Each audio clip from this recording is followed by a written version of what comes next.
Queridos amigos, iniciamos nuestro programa Ñande Yarañe en el día de hoy.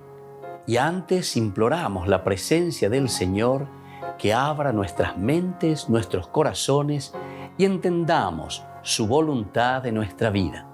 Rezamos en primer lugar por nuestros gobernantes, electos por el pueblo, por la gente, para responder a las necesidades de la comunidad. Rezamos por la honestidad, rezamos por el servicio y rezamos sobre todo por la generosidad. Y al mismo tiempo elevemos nuestras súplicas por cada una de nuestras familias en el día de hoy. Que el Señor Jesús bendiga nuestros hogares, a papá, a mamá, a los hijos. Y por último rezamos también por todos los agentes de pastoral que están al frente de evangelizar y hacer llegar la palabra de Dios en la construcción del reino de Dios. Iniciamos de esta manera en el día de hoy nuestro programa Ñande Yarañe. Este programa cuenta con el apoyo de la Fundación Santa Librada. Bienvenidos a Ñande Yarañe, un espacio de reflexión donde compartimos con el Padre Víctor Luis Cabañas sus conocimientos sobre el Antiguo y Nuevo Testamento.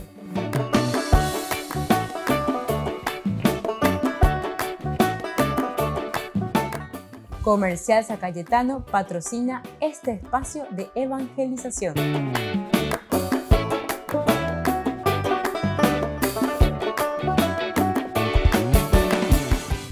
Queridos amigos, estamos iniciando nuestro programa Ñande Yarañe Antiguo Testamento. Como siempre, reflexionamos sobre la palabra de Dios, vamos caminando y encaminándonos hacia lo central, lo fundamental de la vida cristiana. Hoy queremos continuar reflexionando sobre la palabra de Dios, especialmente nos unimos a lo central, nos unimos a aquello que significa la genealogía que aparece en el libro de Ruth. Si nosotros vamos al capítulo 4, versículo 18 en adelante, es la genealogía de David, nieto de Obed, el título que nos pone la Biblia.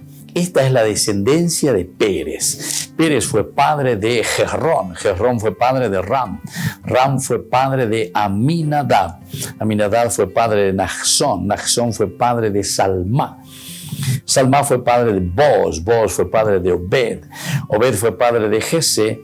Y Jesé fue padre del rey David. Bueno, así entonces tenemos, esta es la genealogía que encontramos en el libro de Ruth. Ya ella misma, Eva la hice añade, así como estuvimos viendo, nosotros sabíamos o decíamos que hay un objetivo político también en cuanto a la genealogía defendida por algunos autores, desde tres aspectos. Vamos a recordar un poco la genealogía en general, ¿verdad?, dentro de la Biblia. Primero era en relación a la familia, considerada esta como una unión biológica. La primera entonces, la relación a la familia. Hay una relación estrecha entonces como unión que nosotros tenemos de una forma biológica. La segunda es la esfera político-religiosa, donde los segmentos genealógicos pueden ser utilizados como expresión de poder político relacionado al tiempo en discusión. Es decir, yo vengo de esa sangre. Es como decir, la sangre real. Yo tengo sangre real, a pesar de que no me lleva. No, si yo soy de sangre real. No, si yo soy el hijo de. ¿Entienden? Más todavía lo que significaba en ese tiempo la cuestión de la monarquía, por ejemplo.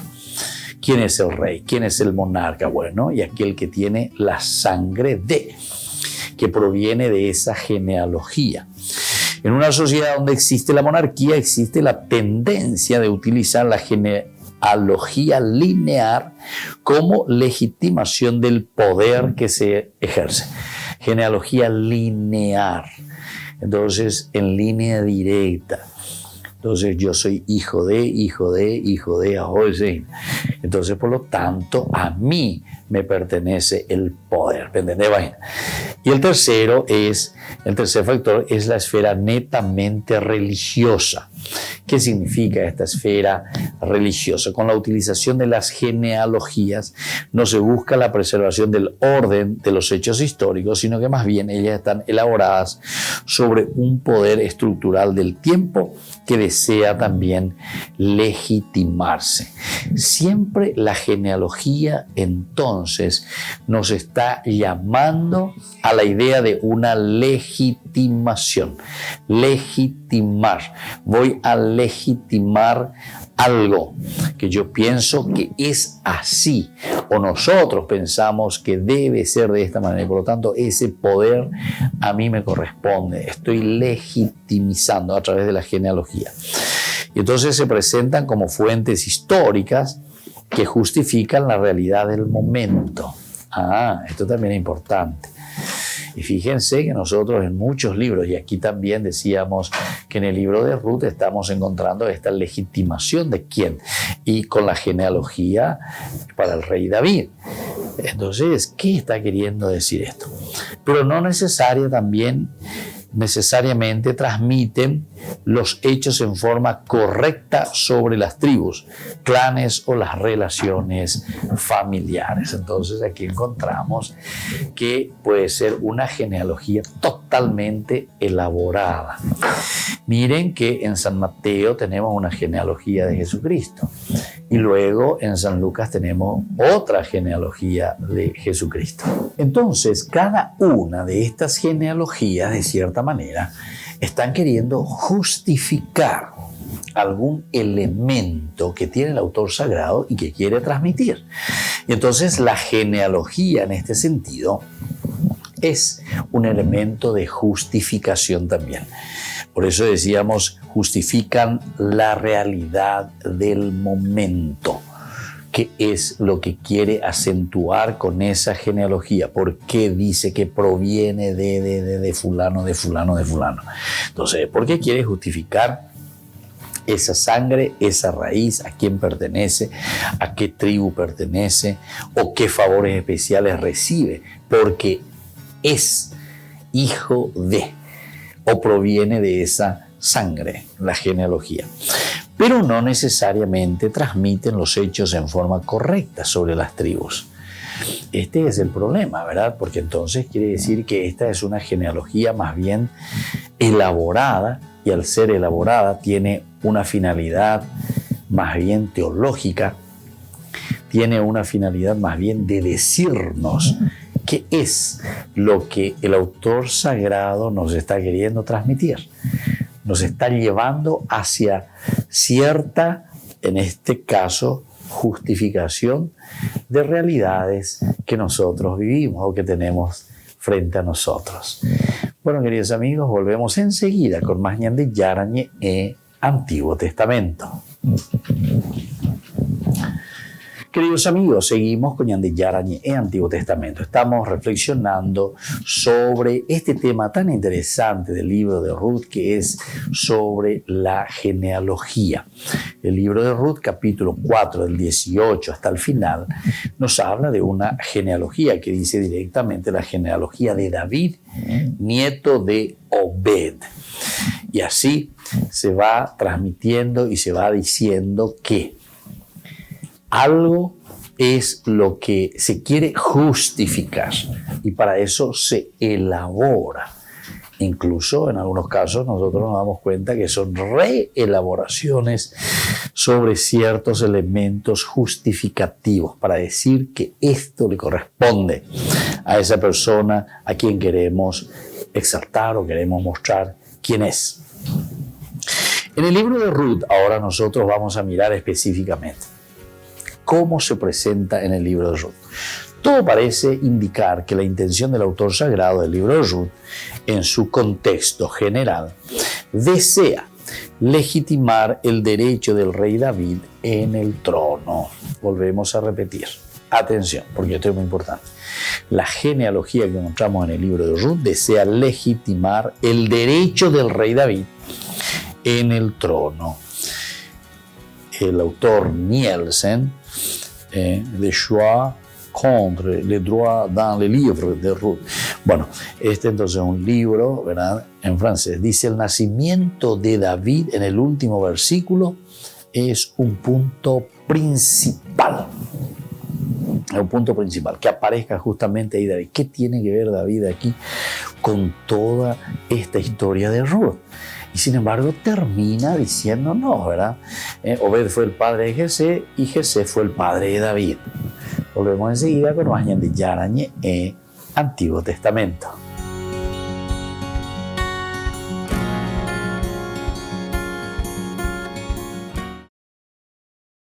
El Dicasterio para los Laicos, la Familia y la Vida pide a las parroquias un servicio de acompañamiento para las parejas en crisis. Es una de las recomendaciones que hace en el documento Itinerarios Catecumenales para la Vida Conyugal, que acaba de publicar.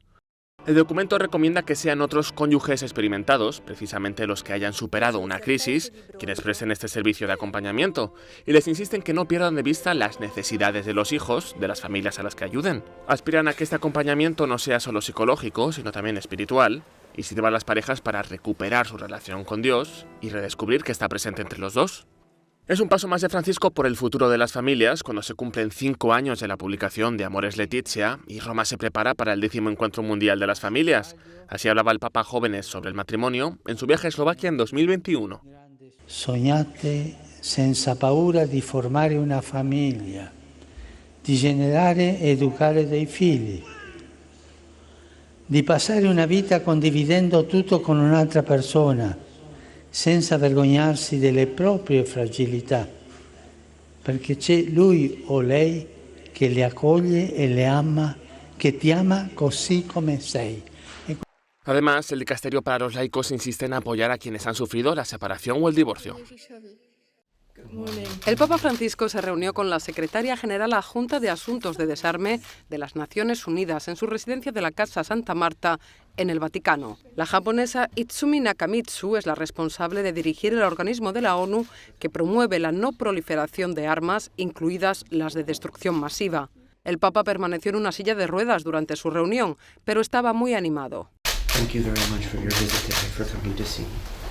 El Papa Francisco le regaló una estatua de San Martín donde aparece dando su capa a un pobre y los textos significativos de su pontificado. Después le pidió que se acordara de rezar por él. 5 ciclistas ciegos se han reunido este miércoles con el Papa Francisco tras la audiencia general en la Plaza de San Pedro después de haber recorrido 700 kilómetros de la Vía Francigena para apoyar los cuidados paliativos de niños con enfermedades raras o terminales. Desde Treviso traemos este mensaje al Papa para que lo sepa, para que se acuerde de estos niños, y lo hicimos nosotros mismos con nuestros niños ciegos para darle aún más sentido. Son los ciclistas ciegos del Club Dopla, con sede en Treviso, que se dedica a promover el ciclismo adaptado a personas invidentes y que en esta ocasión ha contado con el apoyo de Atlética Vaticana. Llegamos en tándem a Roma. Tenemos guías que son personas que tienen cierta experiencia en el ciclismo y detrás de ellos van chicos ciegos o deficientes visuales que ayudan a pedalear, a avanzar juntos. Es un trabajo de equipo, es un trabajo de parejas. Entre nosotros y el guía tiene que haber una buena afinidad. Nos hemos preparado en esto, con el tiempo, y es algo que nos viene muy bien a nosotros, sobre todo. Además de hablar con el Papa de los cuidados paliativos pediátricos y la necesidad de una mayor divulgación de la ley italiana que garantiza el acceso a los cuidados paliativos para los más pequeños, también se acordaron de otras personas invidentes que viven en peores contextos. Lo que pensé en ese instante, en ese momento en que crucé y estreché las manos del Papa, una voz surgió de mi corazón diciendo: recuerda a los ciegos en la guerra y los ciegos en África, es decir, los que sufren el doble, la ceguera respecto a nosotros, precisamente por las grandes dificultades que hay en el ambiente en este momento y en este periodo. El pontífice les agradeció su esfuerzo y les pidió, como ya es habitual, que recen por él.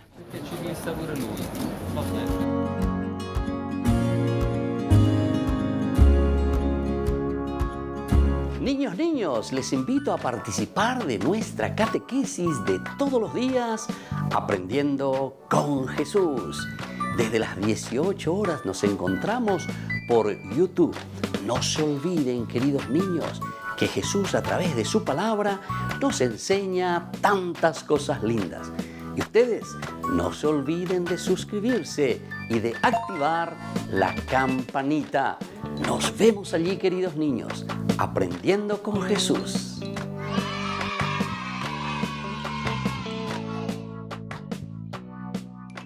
Queridos amigos, les invito a todos a participar de los cursos bíblicos Ñande Yarañe Antiguo Testamento. A través de YouTube, visite nuestra biblioteca virtual Ñande Yarañe Antiguo Testamento.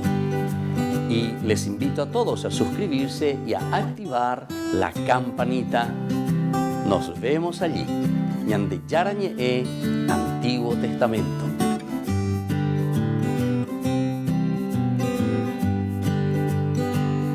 Queridos amigos de Ñande Yarañe, les informamos que la misa diaria cambia a las 6 de la mañana. Todos están invitados a participar a través de los medios de comunicación. Les invito a participar de nuestro programa Jóvenes para los Jóvenes en Familia. Nos encontramos todos los domingos a las 15 horas por YouTube. Allí participamos y encontramos a jóvenes venidos de distintas latitudes de nuestro país con sus ideales, con sus proyectos, con sus actividades, con sus esperanzas y principalmente con sus testimonios de vida. Les invito a acompañarnos todos los domingos por YouTube, Jóvenes para los Jóvenes en Familia.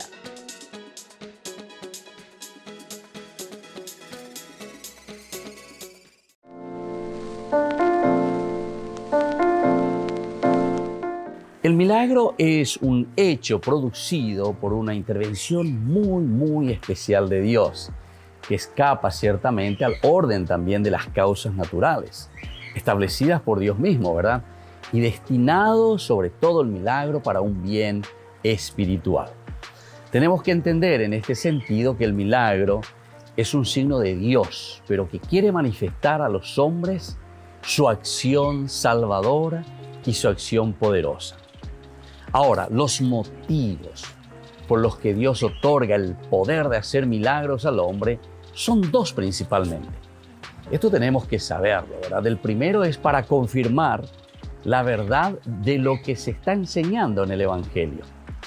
Pues las cosas que exceden verdaderamente a la capacidad humana no pueden ser probadas simplemente por la razón humana y necesitan serios argumentos para demostrar ese poder divino. Ese es el primer argumento. Enseñar entonces que la presencia de Dios está en medio de nosotros. Un segundo motivo para entender lo que son los milagros, el por qué existen los milagros de parte de Dios para con el hombre, es para mostrar la especial elección también que Dios hace del hombre. Así viendo que el hombre es el que necesita su acción.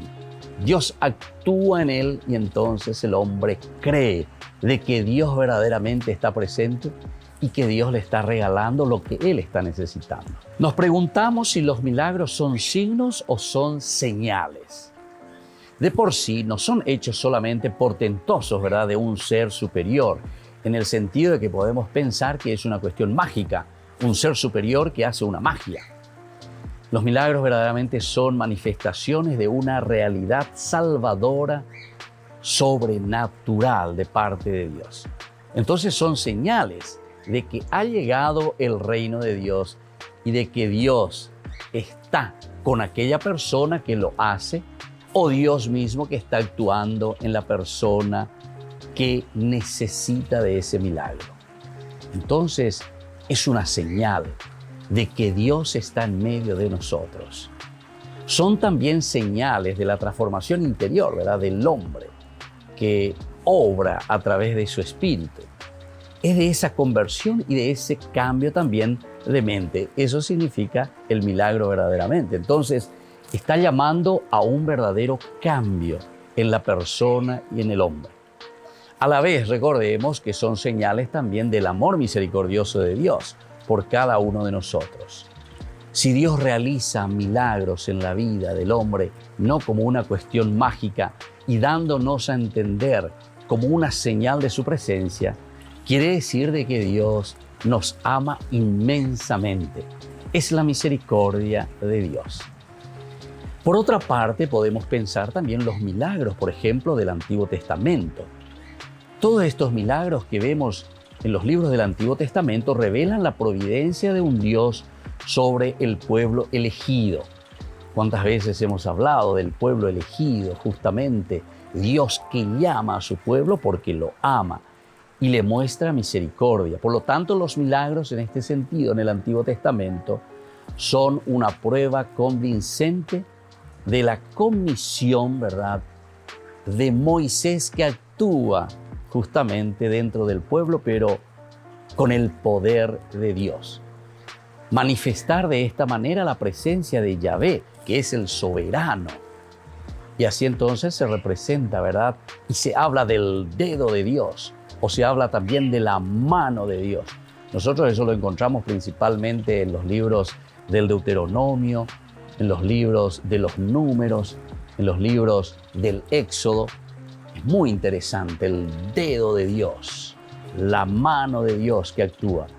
Hechos portentosos, pero a través también de su enviado Moisés en este sentido. Ya nos hace pensar entonces que los milagros de Dios actúan por intermediación, como Dios que se hace presente por medio de la misma naturaleza. Y si nosotros miramos desde el punto de vista de los hechos de los apóstoles, los mismos seguidores de Cristo, es decir, ya nosotros los cristianos, los apóstoles dieron su vida y abandonaron todo, ¿verdad?, por ser fieles a la predicación del Evangelio.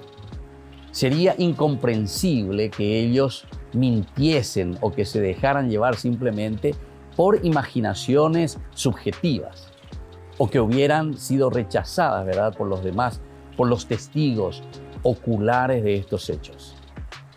Otro dato también de gran valor que nos tiene que ayudar a nosotros a interpretar y a saber que ninguno de los enemigos de Jesús hablaba en contra de los milagros. Es decir, no podían negarlo, sino que Jesús, en cuanto que hacía milagros, ellos veían, no podían negarlo. En todo caso, ellos mismos se enojaban, ¿verdad? ¿Qué decían, por ejemplo, los sacerdotes y los fariseos? ¿Qué hacemos, verdad, después de la acción de Jesús, por ejemplo, que curaba en un sábado? ¿Qué hacemos? ¿Por qué este hombre realiza tantas señales, verdad? Si le dejamos que siga con estas señales, todos creerán en él. Eso, por ejemplo, nos dice San Juan, ¿verdad? Y será la causa también para matar después a Jesús. También los evangelios y el libro de los Hechos de los Apóstoles nos muestran de que Jesús verdaderamente comunicó a sus discípulos el poder de realizar milagros. Es decir, nosotros cristianos estamos llamados entonces a realizar milagros, pero tenemos que entender, así como estamos diciendo, lo que significan verdaderamente los milagros. Los apóstoles fueron elegidos, así como nos dicen los evangelios, principalmente San Marcos, fueron elegidos para ser enviados a predicar con el poder, dice el evangelio de San Marcos, de expulsar demonios. O San Mateo, por ejemplo, dice que los 12 recorrieron los pueblos anunciando la buena noticia y curando por todas partes. Esto entonces pone de manifiesto en diversas ocasiones, pero quizás también tiene un especial relieve aquella en la que uno trae a su hijo endemoniado, ¿recuerdan? Y le dice a los discípulos, ellos no pueden curarlo a mi hijo, los traje y no lo pueden curar. Y ahí, al mismo instante, Jesús le cura a ese niño y le hace salir al demonio, ¿verdad? Y entonces después los discípulos enseguida se acercan a Jesús aparte y le dice, ¿cómo es que nosotros no pudimos arrojarle a ese demonio? La respuesta de Jesús es muy sencilla, muy directa y tajante. Les dijo él, por su poca fe.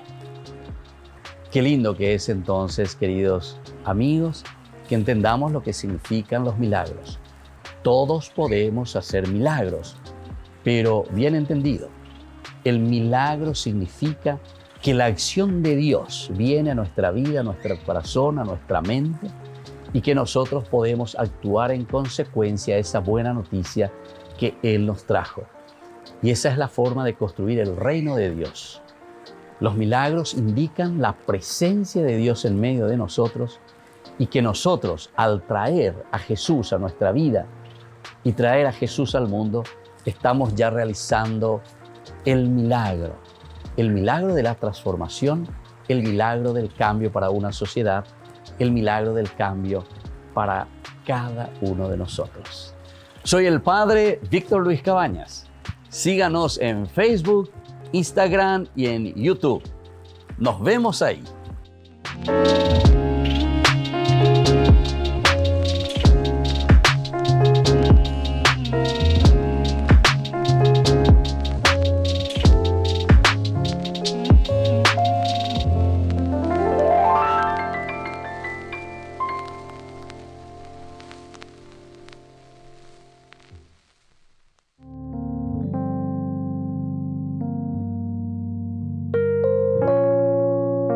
Queridos amigos, seguimos con Ñande Yarañé, Antiguo Testamento. Estamos reflexionando sobre este hermoso libro de Ruth y miramos cuál es el papel, la función importante de la genealogía en el libro de Ruth. De cierta manera, entonces, esta genealogía que nosotros aquí encontramos en el libro de Ruth es para legitimar, ¿verdad?, con respecto al rey David en el trono.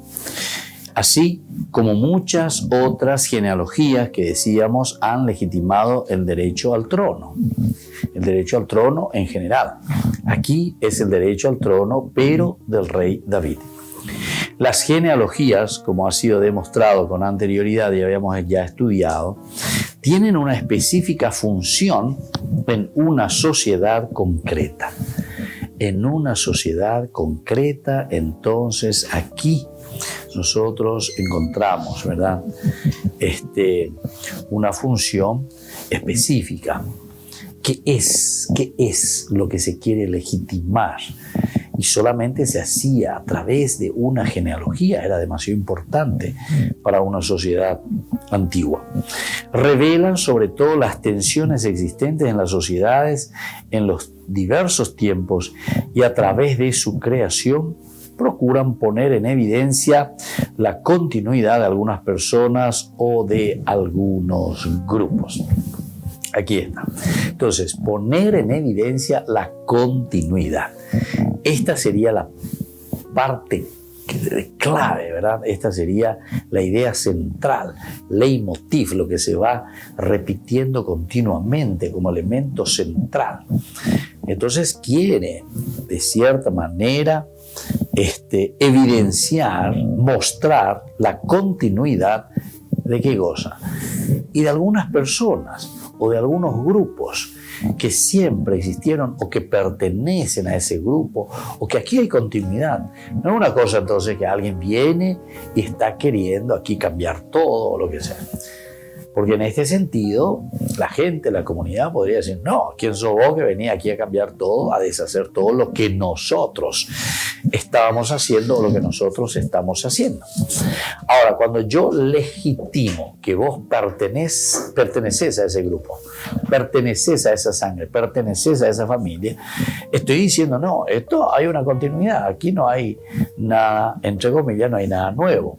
O todo lo nuevo que aparece es parte de un proceso que nosotros estamos haciendo en la continuidad de nuestro pensamiento, en la continuidad del desarrollo de esta comunidad. El Antiguo Testamento, que es la única fuente de información posible para conocer las disputas por la sucesión al reino durante la monarquía de Israel. La intención entre Saúl y David se ha extendido llegando al límite. Los miembros de la familia de Saúl han hecho todo lo posible en presentar en forma negativa los pasos de David hacia el trono, con el fin de promover nuevamente el retorno al trono de la familia de Saúl. Desde este punto de vista podría entenderse la genealogía del rey David, es decir, como para una defensa contra la postura de la familia de Saúl. Volvemos enseguida con más Ñande Yarañe en Antiguo Testamento.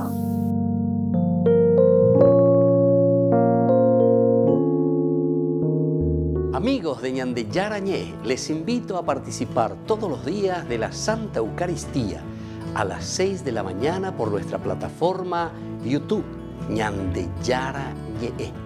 Vamos a escuchar la palabra de Dios y fortalecernos con el mensaje de amor del Señor. Vamos a renovar nuestra vida y sobre todo vamos a caminar con el cuerpo y la sangre de Jesús que nos alimenta. Les invito a suscribirse y a activar la campanita. Ñande Yarañé YouTube.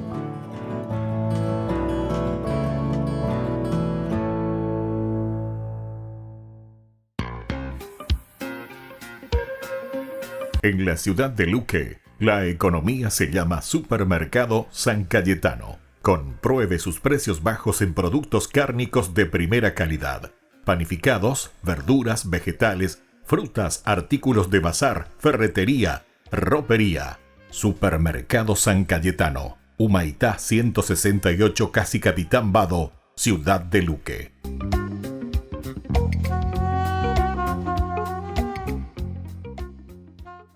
Queridos amigos, ¿quieren conocer los libros del Nuevo Testamento? Les invito a través de nuestra biblioteca digital por YouTube, Ñande Yarañé Nuevo Testamento. Ya hemos desarrollado los libros de San Marcos, San Mateo y ahora estamos comenzando el libro de San Lucas. Les invito a suscribirse y a activar la campanita. Nos vemos allí.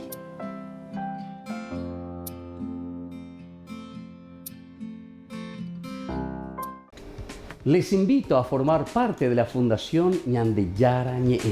Con su aporte nos está ayudando a la evangelización de las familias.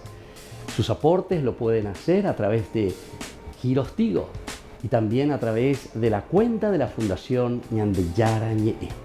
Que el Señor Jesús les bendiga y multiplique su generosidad.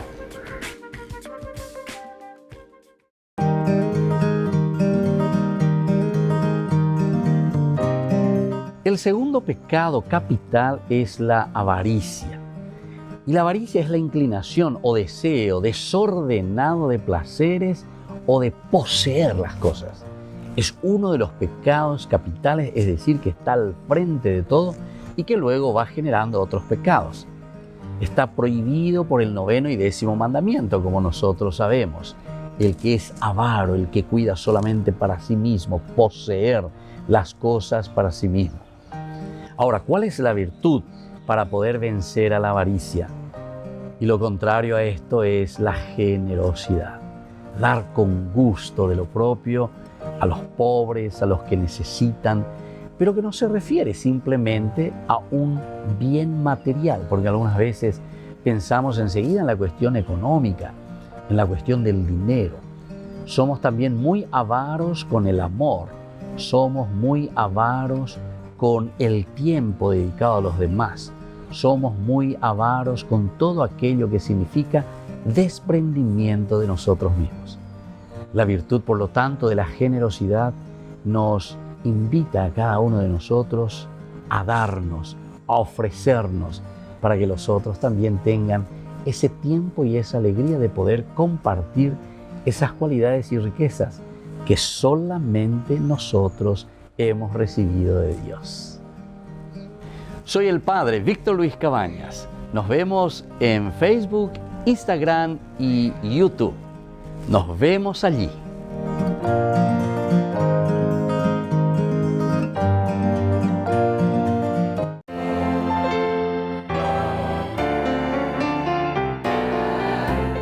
Los dogmas marianos. Estos son algunos de los dogmas marianos que tenemos dentro de nuestra Iglesia Católica. La Inmaculada Concepción de María. La Santísima Virgen María, en el primer instante de su concepción, fue por singular gracia y privilegio de Dios omnipotente en previsión de los méritos de Cristo Jesús, Salvador del género humano, preservada inmune de toda mancha de culpa original. La perpetua virginidad de María enseña que María es virgen antes, durante y después del parto. Este dogma mariano es el más antiguo de la Iglesia católica y oriental ortodoxa. Afirma que la real y perpetua virginidad en la Virgen María se da desde el acto de dar a luz a su propio Hijo, al Hijo de Dios, hecho hombre. Así María fue siempre virgen por el resto de su vida, siendo el nacimiento de Jesús como su hijo biológico, esa concepción milagrosa. En el año 107, Ignacio de Antioquía ya describía la virginidad de María. Santo Tomás de Aquino, en la Suma Teológica, dice que María dio el nacimiento milagroso, sin apertura del útero y sin prejuicio para ninguno de los elementos biológicos de la mujer. Esta doctrina ya era un dogma desde el cristianismo primitivo, habiendo sido declarada por notables escritores, por ejemplo, San Justino Mártir, Orígenes. El Papa Pablo IV lo reafirmó en su documento Cum Corundam del 7 de agosto del 1555 en el Concilio de Trento. María, Madre de Dios. El símbolo apostólico, el credo, muestra la base en el artículo nació de María Virgen. El Concilio de Éfeso, en el 431, proclamó con San Cirilo en contra de Nestorio: si alguno, dice, no confesare que Emmanuel es verdaderamente Dios y que por lo tanto la Santísima Virgen es Madre de Dios, la Theotokos, porque parió según la carne al Logos de Dios, hecho carne, sea anatema. Lo encontramos también en Juan capítulo 2:1, en Lucas 1:43, en Gálatas 4:4, San Ignacio de Antioquía, Ireneo, Orígenes, Eusebio de Cesarea, Orígenes, Atanasio, Epifanio, los capadocios, entre otros, que ya usaban este término. La Asunción de María. La Virgen María fue asunta a los cielos inmediatamente después que acabó su vida terrestre. Su cuerpo no sufrió ninguna corrupción, como sucederá con todos los hombres, que resucitarán al final de los tiempos, pasando por la descomposición. Soy el Padre Víctor Luis Cabañas.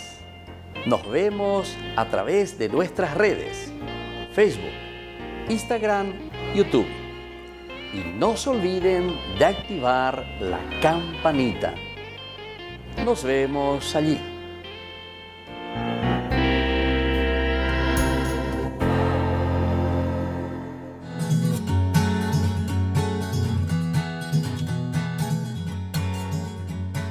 Queridos amigos, seguimos con Ñande Yarañe en Antiguo Testamento. Estamos reflexionando sobre el libro de Ruth. Y aquí hablamos de la genealogía que aparece en este libro.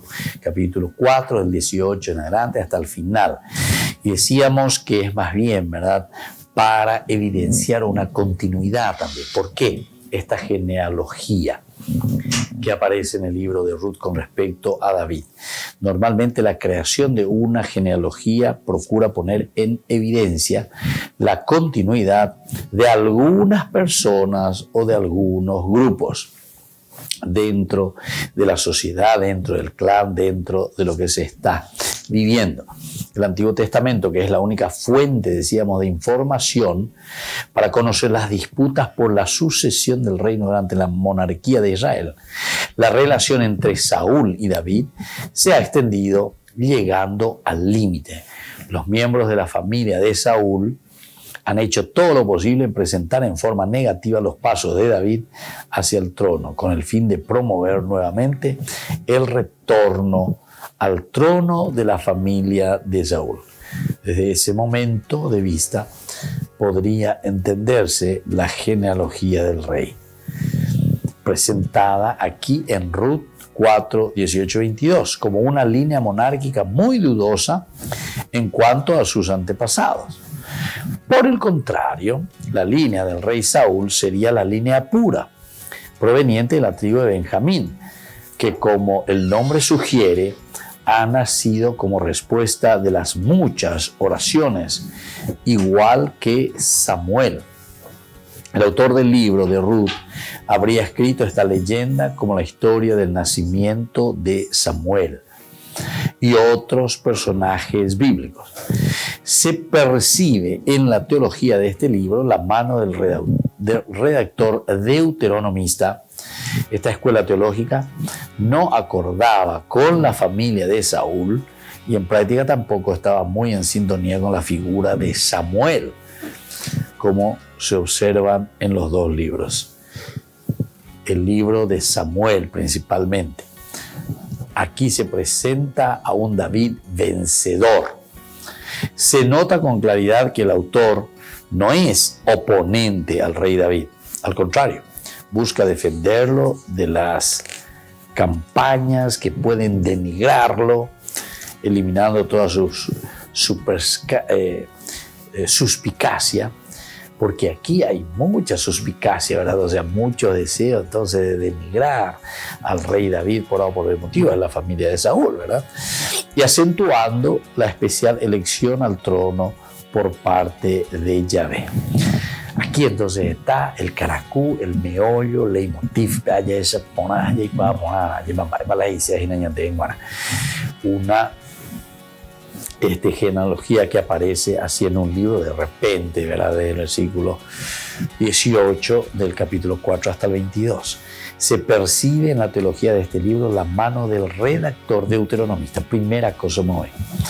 Es decir, que el deuteronomista tiene esta tendencia, quiere esta justificación, quiere mostrar muy inteligentemente. Esa escuela teológica no acordaba con frecuencia a quién, y consecuencia no acordaba con la familia de Saúl, y en práctica tampoco estaba muy en sintonía con la figura de Samuel, como se observan en los dos libros de Samuel. Absolutamente entonces no están de acuerdo con Saúl, pero se presenta a un David siempre vencedor, claro. Entonces quiere decir que aquí hay elementos y hay una tendencia de decir, aquí está, David es a quien nosotros estábamos esperando, David es el verdadero vencedor. Se nota con claridad que el autor no es oponente al rey David, absolutamente no es oponente, al contrario, es una persona, ¿verdad?, que está a favor del rey, que lo quiere salvar. Al contrario, busca defenderlo de las campañas que puedan denigrarlo, eliminando toda suspicacia y acentuando la especial elección al trono por parte de Yahvé. Es decir, es Yahvé el que lo va a poner en el trono. Es Yahvé entonces el preocupado en que él esté y que siga. Y Saúl incluso, después nosotros sabemos que también la escuela deuteronomista, a Saúl también lo van a denigrar, pero de la otra parte, ¿entienden? En cuanto que el autor o la escuela deuteronomista salva a David, entonces al mismo tiempo también comienza a atacar al otro que es contrincante o es enemigo de David. Por otro lado, la inclusión del detalle muestra la proveniencia moabita del rey David y su ascendencia de la línea de Tamar vía Pérez. Entonces, inclusión del detalle muestra la providencia de Dios. Recordemos que aquí nosotros encontramos también a un rey como es David, que está viniendo de los moabitas. Entonces, ¿cómo vamos a hacer? ¿Cómo vamos a salvar esta imagen? Ruth la moabita, y así sucesivamente. Bueno, volveremos enseguida con más Ñande Yara Ñe, Antiguo Testamento.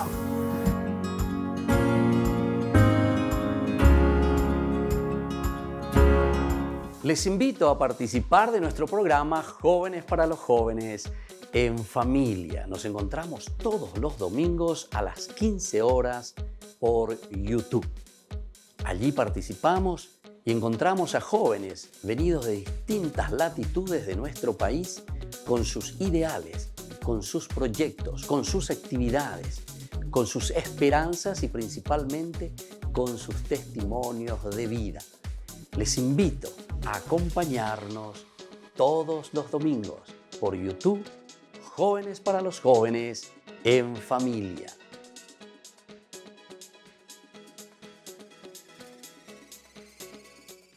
Niños, les invito a participar de nuestra catequesis de todos los días, Aprendiendo con Jesús.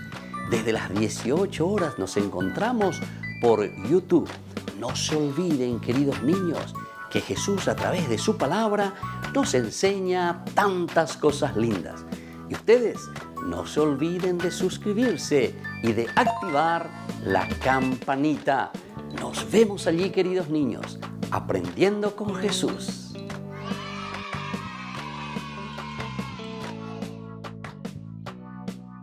Queridos amigos de Ñande Yarañe, les informamos que la misa diaria cambia a las 6 de la mañana. Todos están invitados a participar a través de los medios de comunicación. Queridos amigos, les invito a todos a participar de los cursos bíblicos Ñande Yarañe Antiguo Testamento. A través de YouTube, visite nuestra biblioteca virtual Ñande Yarañe Antiguo Testamento. Y les invito a todos a suscribirse y a activar la campanita. Nos vemos allí, Ñande Yarañe Antiguo Testamento.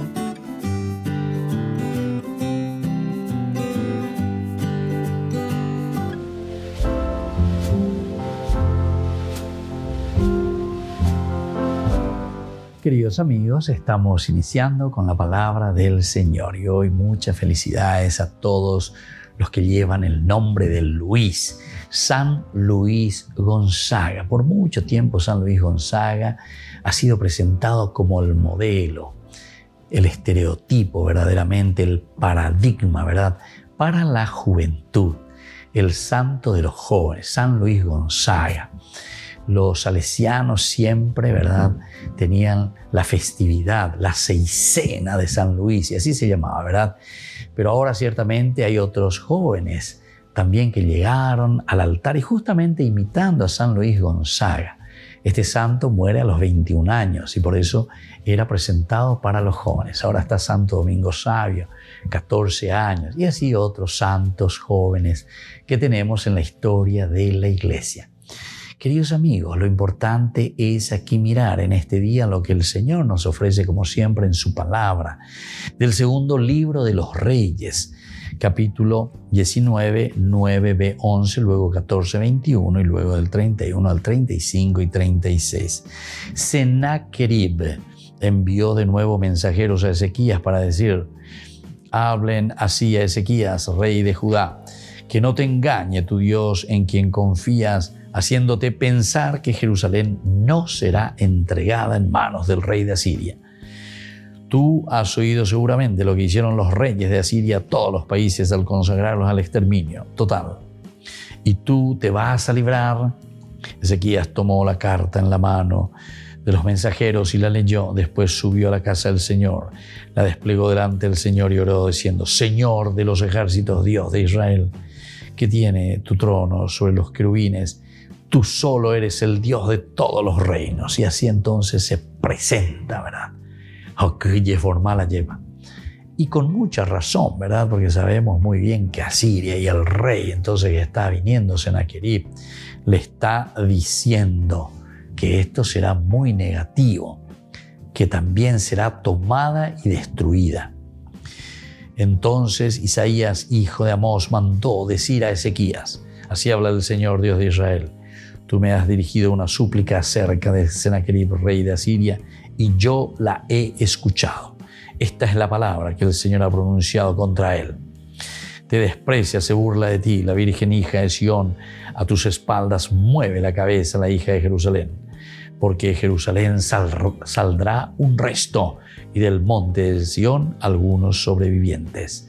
El celo del Señor de los ejércitos hará todo esto. Por eso, así habla el Señor. Él no entrará en esta ciudad, ni lanzará una sola flecha. Esto es entonces como resultado, queridos hermanos, de que la palabra del Señor hoy nos quiere enseñar. Hoy cuando iñande peñembo egna, peña pogena, lleva peñan de yara yerurea pm. La oración nos sensibiliza justamente y nos pone en el corazón alerta para que podamos responder a lo que el Señor nos va pidiendo. Jopeágolo ya puede el rey Ezequías, ¿verdad? Y entonces viene la respuesta de Dios a través de Isaías. Nadie te tocará, ababeno y que moaigo ave, porque yo te voy a defender, porque yo estoy al frente de tu defensa. Pidamos esta gracia para cada uno de nosotros, ser gente de oración, pedir, suplicar, porque esto significa para nosotros compromiso de lucha y compromiso también en nuestro actuar, en nuestra conducta. Que la bendición del Señor descienda sobre cada uno de ustedes, el Padre y el Hijo y el Espíritu Santo. Amén.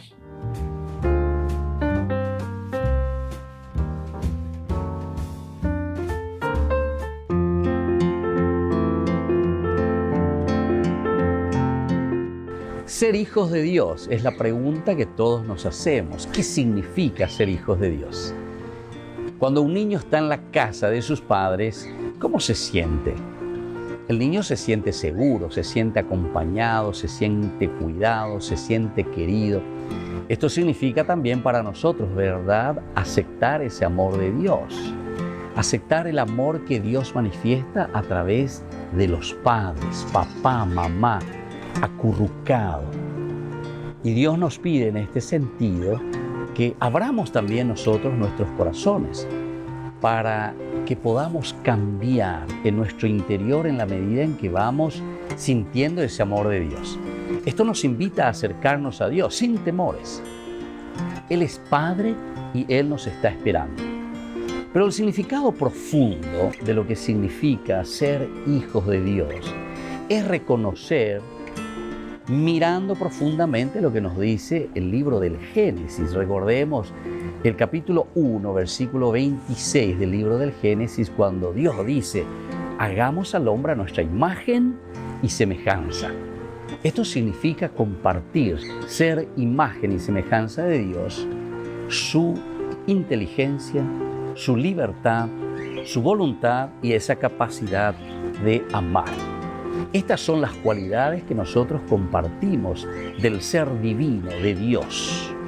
Y entonces nos preguntamos, ¿todos podemos ser entonces hijos de Dios?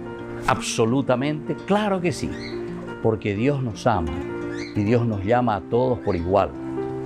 Él no nos ama a todos en forma conjunta, sino que nos ama a cada uno de una manera única, con un amor incalculable.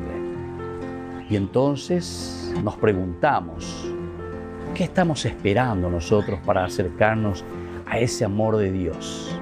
Ese amor que solamente Dios nos puede brindar. Depende de nosotros. Reconozcamos, sepamos y abrámonos a ese amor de Padre, a ese amor insondable de parte de Dios para con nosotros. Soy el Padre Víctor Luis Cabañas. Nos vemos en Facebook, en Instagram y en YouTube. Estamos allí.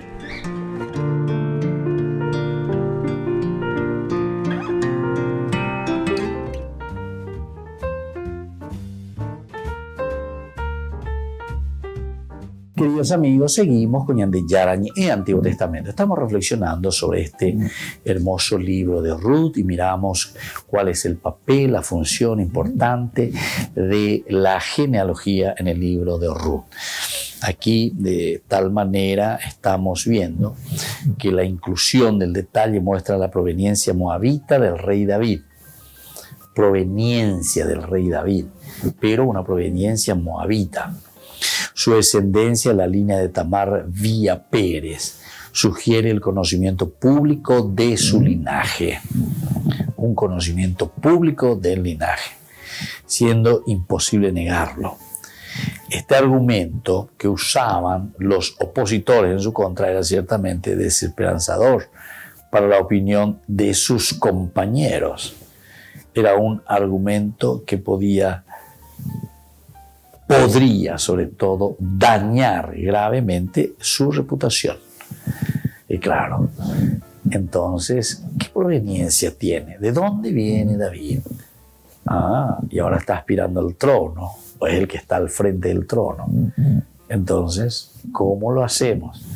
¿Cómo podemos salvar la reputación de David? Por tanto, los defensores de la dinastía davídica debían considerar muy bien estos ataques. ¿Se dan cuenta que entonces, siempre dentro de un contexto histórico es donde el autor comienza a responder? Mala oña de contra, lo ya posee, evala y güey. O pues veñas en durire y cuarire, voy a pues güey, evala otra más güey, o pebeñan de ahí y que lleva añante güey, ya pues allá en evalo y cuá. Y esto es lindo porque aquí uno entiende que entre estas luchas, uno a favor de Saúl, el otro a favor de David, es donde nosotros vamos caminando. Es lo que le da la fuerza, ¿verdad?, para que exista ese camino. ¿Cómo defenderlo ahora? A ver, vamos a ver, ¿cómo defender que David tiene una ascendencia moabita? Entonces, quiere decir, no es de pura cepa. Los defensores de David suplementaron la genealogía del rey dentro de una historia, sobre todo sus orígenes, leída en óptica completamente diversa. Y vamos a ver un poco. En lugar de negarlo simplemente, la escuela deuteronomista lo reinterpreta en forma diversa. El autor de Ruth no tuvo que asumir una postura de la relación de David con Judá y Tamar. ¿Por qué tiene que hacerlo, verdad? No. Entonces no tiene una postura negativa, digamos, ¿verdad?, sino que procura llevarlo adelante, corregir. A través de Boaz y Ruth justamente se procura corregir todo esto. No se juega simplemente su origen moabita. El problema de la relación existente entre Judá y Tamar está igualmente comprometida, entre Judá y Tamar. En muchos pasajes del Antiguo Testamento se evidencian los hechos históricos de la relación de David con los moabitas. Aquí está el problema. Y esto es lo que podría ser un poco turbio, ¿verdad? ¿Cómo es? David, entonces, es un usurpador. David es alguien que no pertenece a la sangre real. Y así, muchas de estas cositas que van apareciendo. Y entonces el defensor tiene que utilizar todos los elementos para dar a entender que David tiene que legitimar, decíamos, esta función de rey. En muchos pasajes del Antiguo Testamento se evidencian los hechos históricos de la relación de David con los que aparecen aquí y son moabitas. Cuando huye a Moab, David, que huye a Moab porque es perseguido por el rey Saúl, Moab es frecuentemente citado. Y entonces, perseguido por Saúl, David, que tiene que huir a Moab, es frecuentemente enunciado, es frecuentemente allí él presentado. En Mizpá también pide asilo para sus padres, el rey de Moab. Al rey de Moab pide también asilo para sus padres. Al inicio de su carrera, David era solo su familia y un círculo pequeño de seguidores interesados de su origen. Pero cuando David fue ungido rey, su genealogía rápidamente toma importancia con significado político. Entonces aquí rápidamente toma importancia con un significado político. Y esto es entonces lo que se está queriendo aquí salvar. Esto es lo que se está queriendo subrayar. ¿Quién es David? ¿Cómo es que David está ahí al frente, ¿verdad?, de esta nación? Desde ese momento sus adversarios luchaban por el poder. Utilizan estos componentes de su origen moabita para desprestigiarlo. Entonces, vamos a ir mirando un poco con más profundidad, ¿verdad? Porque quiere decir que David ya estaba comenzando a tomar fuerza. David comenzaba a tomar los elementos esenciales del poder y por lo tanto los otros que quieren también ese poder y entonces comienzan a luchar contra David. ¿Qué tenemos que hacer para poder derribarlo? Igual, ¿no? Tenemos que comenzar a desprestigiarlo. Como reacción a esta situación negativa contra David, se crea la historia de Ruth haciendo hincapié en una presentación absolutamente favorable a su dinastía. En aquel tiempo no había rey y cada uno hacía lo que quería. Ahora aparecerá David. Está a favor siempre del rey, pero no de cualquiera, del rey y de la dinastía de David. Y así nos despedimos por el día de hoy. Que la bendición del Señor descienda sobre ustedes, el Padre y el Hijo y el Espíritu Santo. Amén. Hasta la próxima con más Ñande Yarañe Antiguo Testamento.